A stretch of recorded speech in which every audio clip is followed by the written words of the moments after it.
This is what you are dealing with on the roadways, and it's not pleasant. Doesn't even break. Look at that. That's what you have to drive over. And this is exactly what they're doing, but they're in water and they're going up so they can get to land above. And you can see this is a super narrow passage right here. On Saturday, this couple says their truck is stolen. Then on Sunday, they said their car goes missing. Here, this entire tree is blocking a street, so the only way to get under it is to actually crawl through and get into this side of the neighborhood. And when you do get around, honestly, the devastation just continues on. Look at that truck. The front of it's just flattened like a pancake. But those officers, they are saying that you will be arrested if you are still protesting in the streets. So a lot of movement going on here. Again, this is the first time we have seen protesters clashing with police today. What you're looking at right now is the Lumber River. And if you zoom out, you are still looking at the Lumber River, but it's over a lot of backyard. Maldonado is charged with a Class H felony, which means his bond could be set anywhere from $2,000 to $15,000. What you want to do is push the snow, not lift it like that. You want to push it away and out of your walkways, because if you lift it like that, it could be bad for your back. You will be arrested. To make a payment, call us back. Don't let the buzzwords fool you. The threats aren't real. But I am riding on the bike lane in downtown Greensboro, one of the new ones here, and that's one of many that's going to be installed in the city over the next few years. But while there's going to be more cyclists on the road, we thought it'd be good to put the brakes on any misconceptions you may have about sharing the roadway. I'm just really frustrated at this point because my daughters are in a homeless situation. A frustration shared by many living at Pinecroft Place apartments who can no longer call their apartments home. But it might be a little less frustrating if the same thing didn't already happen in 2003.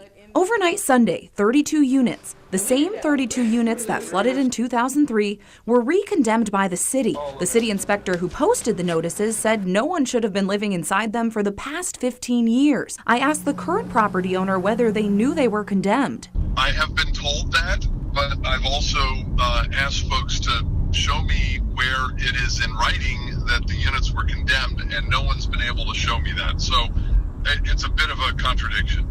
Okay, no, I understand that, but I guess at what point in time was there a decision to rent those units out? That occurred, a few years ago. Yeah, and we've had that property has not had a single problem with flooding since 2003. There's not been any water in any of the units. Don't walk through the water! This property actually has a history of flooding. Here's more video we shot in 2004 of people being evacuated from the flooded complex. And in 2013, the city's Water Resources Department worked with FEMA to confirm this area has an ongoing flood risk. Property owner Jim Anthony says they're working with displaced residents now to either let them out of their leases and give them some money back in assistance finding a new place, or relocating them to a new unit.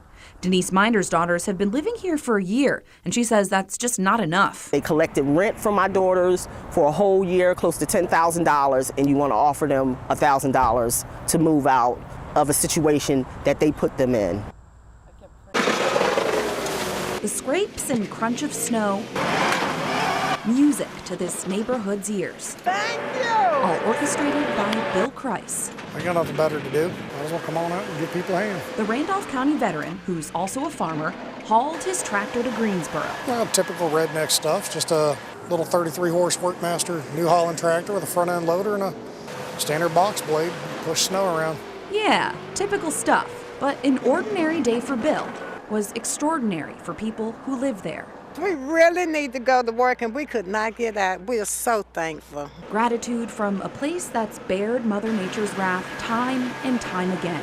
They're still picking up the pieces after April's tornado, and the snow isn't helping. No, it's pretty cool. I just helped this fella here out, and I think he was pretty appreciative. The little old lady gave me a hug. That was kind of nice. But even if he can't melt the snow, Bill's easy decision to plow this neighborhood might melt your heart, helping people he doesn't even know. Don't have to. If you help your neighbors more, you probably have a better community. Bill actually came from southeastern Randolph County, so it was a haul to get up here.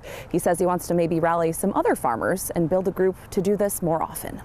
Yes, this is Jesus Christ, and I just broke into the Pizza Hut. It's easy to take these words and form an opinion. You don't work there?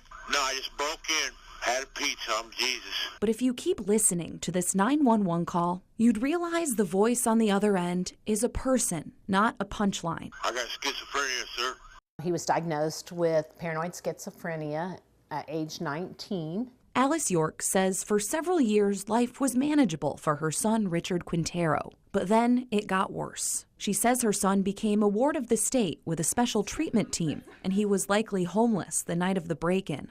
It was the most heart-wrenching thing to turn on a radio and hear my son's voice being used as a soundbite for entertainment. The heartache kept coming. Although Alice is his mother, she's not his legal guardian, which means she hasn't been able to visit him or see how he's doing. I've been blocked. I've been left out of all the communications. After his arrest on March 21st, he was taken to Guilford County Jail. About 3 weeks after that, she had to learn secondhand that Richard was taken to High Point Regional after he tried to bite off his own tongue. Then she learned he had been transferred to the hospital at Central Prison in Raleigh. But this week, a breakthrough. After several calls with prison officials, she'll be allowed to visit her son Saturday. I'm a little afraid. I don't know what I'm going to see or what I'm going to encounter, but I do get to see him, so that is the best news. A smile like this shows a mother's love for her son, living a life neither of them chose.